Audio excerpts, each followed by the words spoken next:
See how smooth that is? That is well and truly a thick shape. I'm using the G2.6, which is Froothie's most powerful blender to date. The G2.6 came in at 1 minute and 26 seconds, which is significantly faster than the Vitamix. About 2 minutes and 45 seconds. Oh God, please no! 6 blades, so 4 larger blades and 2 smaller blades.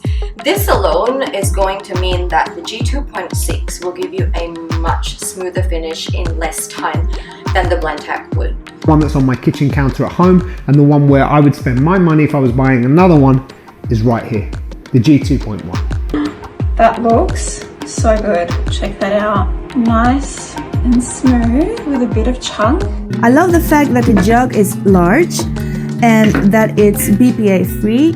I can fit 2 liters of smoothie in there in the morning, which can provide my entire family a sturdy lid and a tamper that you can use to get your stuff going.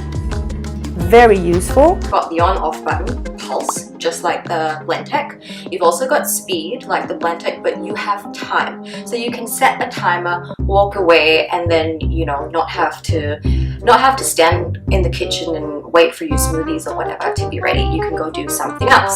Come on, give me a guess. The G2.6, how quickly it actually goes through the sieve. See, with the Blendtec, I had to do it in 2 to 3 batches. Honestly, both amazing blenders, but based off this alone, G2.6 is my first choice. I love it.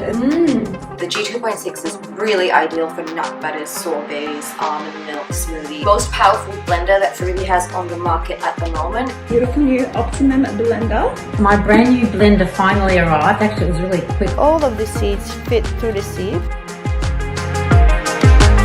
The G2.6 just has that extra edge over the Vitamix. Thank you for taking your time to watch this video. I hope that it's inspired you.